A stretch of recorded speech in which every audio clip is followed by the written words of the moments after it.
All right, guys, we're back today talking about how to train athleticism and how to explore your movement in an athletic manner. I think in today's training climate, a lot of times when people think athleticism, we're thinking Olympic weightlifting, we're thinking like heavy CrossFit Metcons, kind of stuff like that. Um, but athleticism is a whole lot more than that. There's speed involved, there's power involved, there's coordination. You have to train your brain as much as you're training your body. And today, what we're going to walk through is a couple of different ways that you can do that.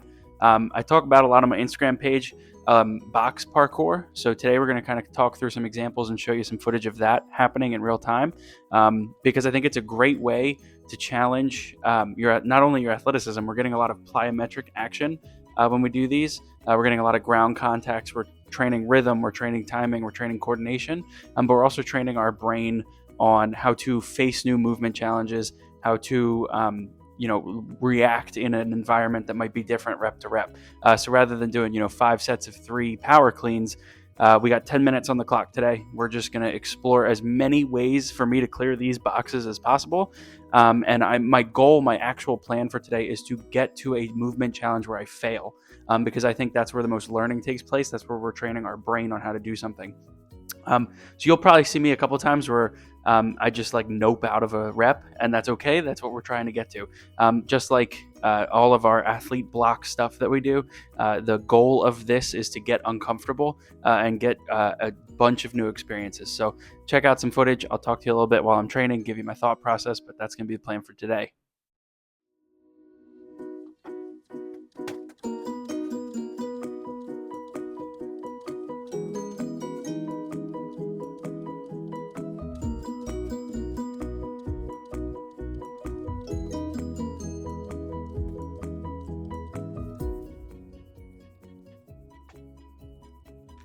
All right, so you've seen a couple different reps, and you've seen my idea of trying to make every rep different. What we're going to go through now is we're going to challenge something that I struggle with a little bit, which is doing more dynamic movements where I'm rolling or tumbling.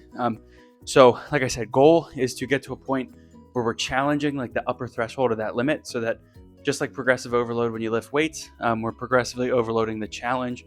My brain has to work. I'm moving in a coordinated rhythmic pattern where I'm having to tumble over this box is kind of the goal here. So that box way in the background there, I'm going to try to like leapfrog it, essentially. That's my challenge for today.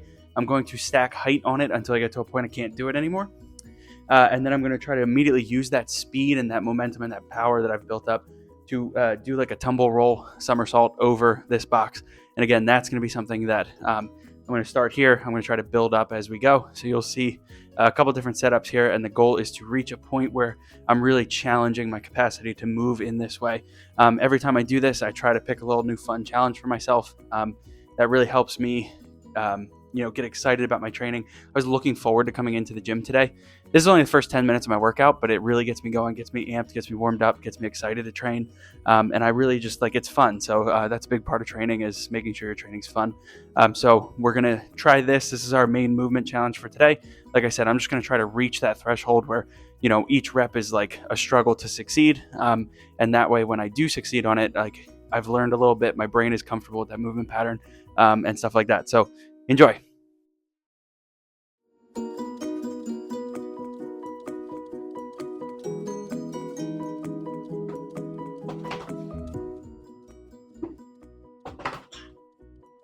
So some of you might look at this and think that it's like eyewash or silly or random or anything like that.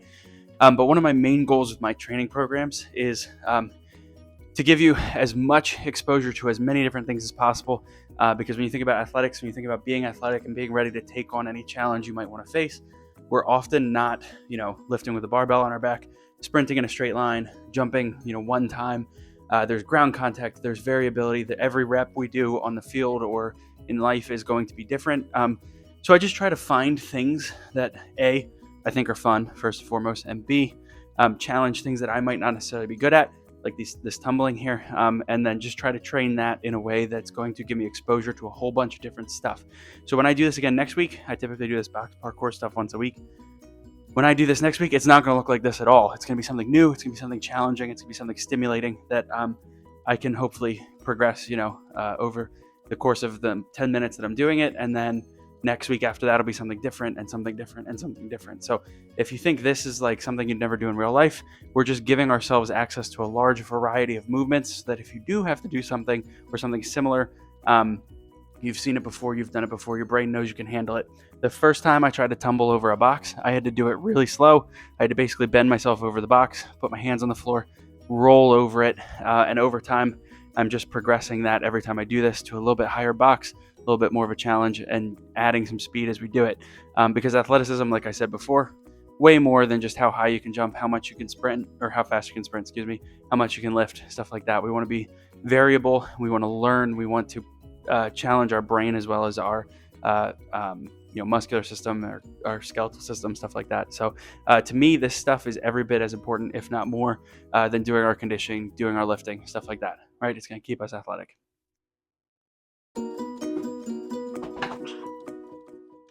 So I know it's kind of hard to see, but that box back there is stacked up to about 45 inches at this point. Like I said, I know it's kind of hard to see because it's in the background there. But every rep, we're just adding about a 6-inch box to it. So I guess it's more like 48. But moving on here, we'll see a couple more reps. But one of the things I wanted to touch on too is that I post a lot about this kind of stuff. So I think it's easy to think that my training is mostly this. And like I said, this is the first 10 minutes of my workout. We're about 8 minutes in right now. And that's it. I'm going to go do some front squats after this. I've got some RDLs. I'm going to do a little bit of conditioning after that. This is a very small percentage of my training, but I think it's really important. And I think it's something I don't see very much at all on other people's social media feeds. So this is the kind of stuff I like posting about because to me, this is really important, but it's only a small percentage of our training. We're still doing things like the big rocks, things like heavy compound lifts. We're doing our accessory work. We're doing conditioning. I'm going to sprint a little bit after this, all that kind of stuff. This is just a part of a really complete program, but it's an important part. So that's why I post about it a lot. So that last rep that you just saw that I did, that was the point where I was like, oh shit, as I was starting to go over the box. My brain was like, hey, wait a second, pal, you're not ready for this. I was able to complete the rep anyway. This is like my PR in this sense, I guess. I've never tried to really go higher than that because, like I said, this is that threshold where that motor learning is taking place. My brain's saying like, okay, I can do this. Here's how I can figure this movement solution out. Or here's how I can figure out the solution to this movement problem. And so that's where we want to live. That's where that learning takes place. That's where that training to be more athletic can really start to pay some dividends. So I'm going to try to stack one more box on there. Like I said, you might see me nope out of this rep. I might get up there and like a horse trying to jump over a gate, just decide that I can't do it. And that's okay. That's not failure in this sense. It's not failure like failing a lift, where we might not want to do that too much. If you make a program consistently failing lifts, you're probably not making a ton of progress. But in something like this, that's good. That's how we know that we're reaching that threshold and we're training hard enough. All right, so wish me luck.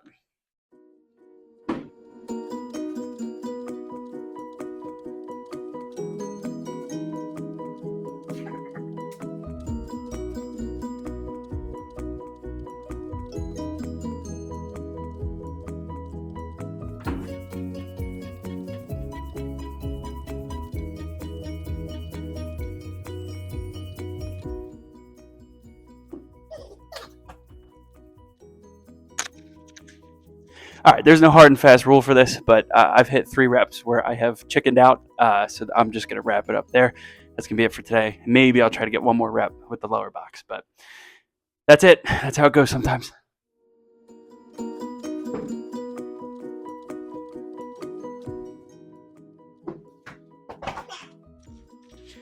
All right, so that was our athlete block for today. That was our exploration.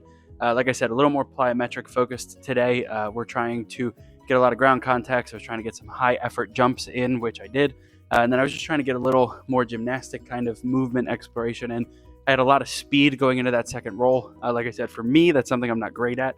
So we're just trying to push the limit there. Next week, I'll probably bump the box height up a little bit because I felt pretty confident doing those. But I reached a point where my brain was like, hey, man, we're doing new stuff. I'm not sure about this. And that's where I wanted to live. So we're moving on. We're doing some sprints. I'm 28. I still sprint twice a week just because I think it's really important. There's a lot of athletic benefit you can gain from sprinting. I think almost everyone should sprint in some capacity. And you have to remember, sprinting is not a speed. You don't have to be fast to sprint. It's an effort. It's a max effort, high speed contraction that you're not getting in any barbell lift. I'm sorry. So sprinting needs to be a part of your program if you're capable of doing it. What we're going to do here, very similar to the box parkour. I've got 4 reps or 4 sets. I'm going to do 2 reps. So it's 8 total sprints with a walk back rest in between. Every rep has to be a different start. Okay, so like I said, if we're hitting a point where I feel like I'm sticking in the mud or I'm not running very fast or the start feels awkward or sluggish, that's where I want to live, because that's probably something that I need to work on. So what we're going to be doing here today is just a bunch of different starts in the sprint. I've got about 15 yards of space here. I need about 5 to slow down before I hit the wall behind you. So we're going to run about like an 8 to 10 yard sprint, max effort, plenty of rest in between each. But like I said, every start is going to be different, just challenging like those takeoff points where we're really trying to focus on being explosive out of positions that might not be the most comfortable for me. So I'll show you what I'm talking about here in a sec.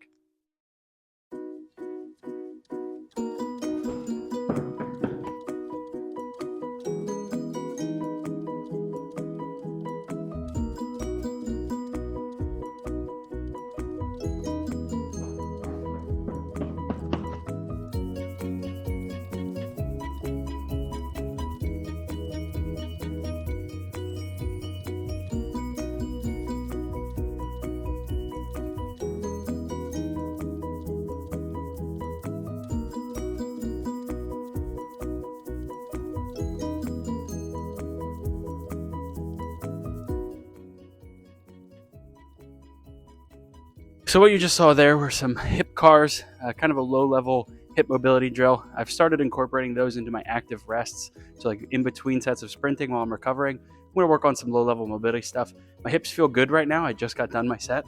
Feel better than they did before I started.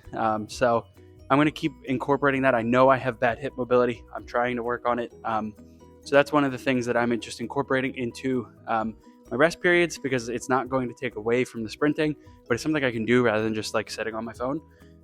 So I've had some good success with that so far. It's kind of like a 1C. So the sprints, I do broad jumps after my sprints. And then we've got the hip cars, kind of just something that, like I said, it's productive work while it's not taking away from the other stuff. And it's left me feeling really good in between my sets of sprints. So we're going to keep experimenting with that. But that's what that was, for those of you wondering.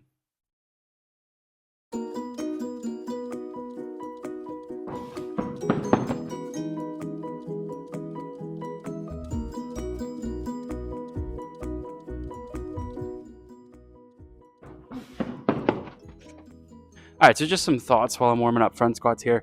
I use the term explore or exploration a lot, exploring movement, exploring range of motion, exploring strength, those kinds of things. And I think it in the fitness industry gets kind of this convoluted, like woo-woo-y, free thinking, like I don't have any structure to my programs. I'm just going to see what feels good kind of thing.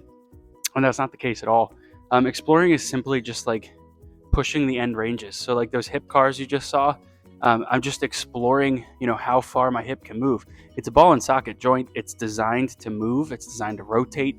And if we treat it like it's fragile, we're not necessarily going to get the full training breadth that we could when we just explore those end ranges. So like something like a hip car, not very intense. I'm doing it during my rest periods, but it's still exploration. I'm still feeling where my hip sticks. I'm still feeling, how much internal rotation can I get? How much external rotation can I get in these different scenarios? So just like med ball mobility, the box parkour, when we're doing different sprint starts, those kinds of things, that's all exploration. It's just different levels of the gradient. So, something like box parkour might be, really intense movement exploration, where something like a hip car might be, really low level. It's just going to help you kind of feel good and make some temporary change in that moment, but it's still exploring, right? You're still learning about your body. You're still kind of figuring out what those end ranges are, getting into the corners and dusting off the cobwebs, as I like to say. But that's kind of the exploration part, rather than, pushing your limits and seeing how hard you can go.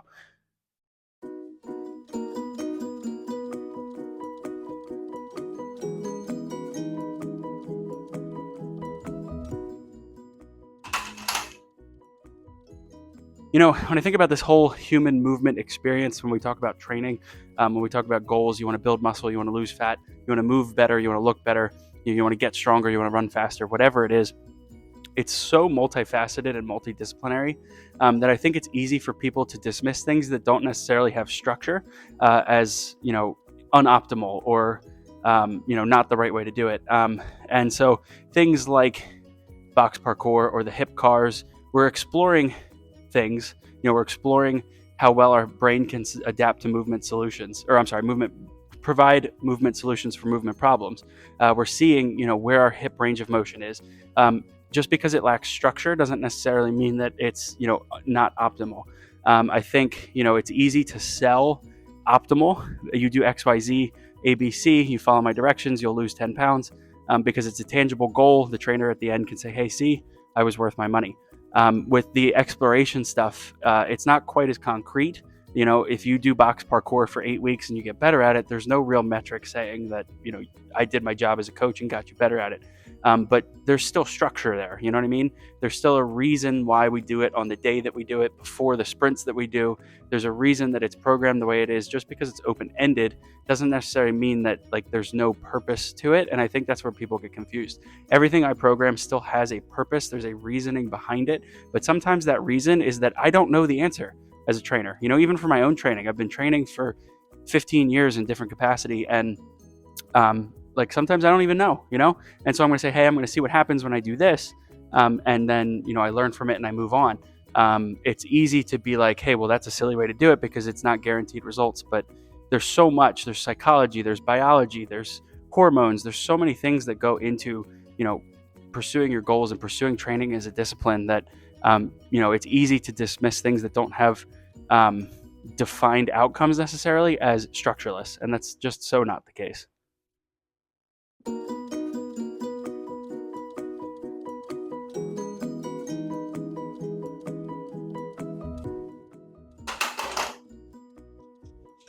Perfect example here is the front squats I'm doing. I have it programmed to try a rep max today. So I've been building up to a training weight that I had in mind. And today we're going to try to see how many reps I can get. And in essence, that's still movement exploration, right? It's one that most people are more familiar with. We're doing a classic barbell lift. Rep maxes are not an uncommon thing. But when you think about it, it's really kind of the same as the way I program everything else. Based on training principles and training logic that I've accumulated over my years as a trainer, this is kind of what we've built up to. This is the test. This is what we're going to explore. It's very open-ended in terms of strength training. I don't typically program percentages. I haven't periodized it and peaked for this, but I've trained to build up to this, and we're going to see what we got today. And that's a form of exploration in and of itself. So things to think about, when you're doing your typical strength training is it doesn't have to be quite so rigid, right? I don't really know. I couldn't tell you how many reps I'm going to get. I might get 5, I might get 8. I'm not fully sure, just because I haven't done one of these in a while. So, there might be a little exploration in there, and it's not a bad thing.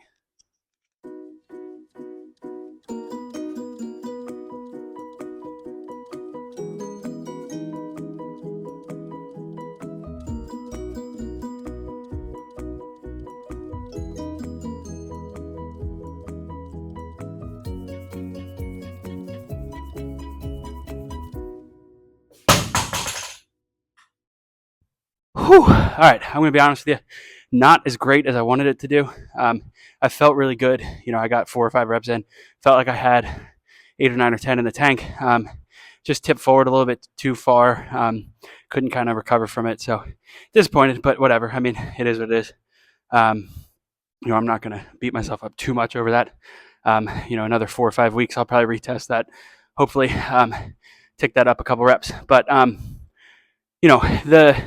the whole idea, I guess, the point of this YouTube video, before I sign off here, because I've rambled a little bit today, is that, structure gives you freedom. When you have a defined plan, when you have an end goal in mind, you can take many paths to get there. There's no one right way to skin a cat. So when you have, that structure in place, and you have, that program in place that is going to get you to your destination, then there becomes the freedom to kind of explore and meander and figure things out. So everything that I do in the gym has a purpose. It's a pretty well-rounded training program. I've got a couple sets of accessories after this, and then I'm going to do some conditioning. So in just today's session, we've hit pretty much every major box, multidisciplinary approach, but within that, there's freedom to explore, right? Not every day is going to be box parkour. I might do some gymnastics, try to get a handstand, try to do, like I'm trying to teach myself how to do like a front lever position, things like that, where I'm just exploring what my body's capable of. That kind of fits the mold of like where I want to take my training. And the strength training, same thing. As long as I see those numbers kind of continually go up, it doesn't really matter what squat variation I'm doing, if I'm benching, if I'm doing, whatever it is, it doesn't matter a ton.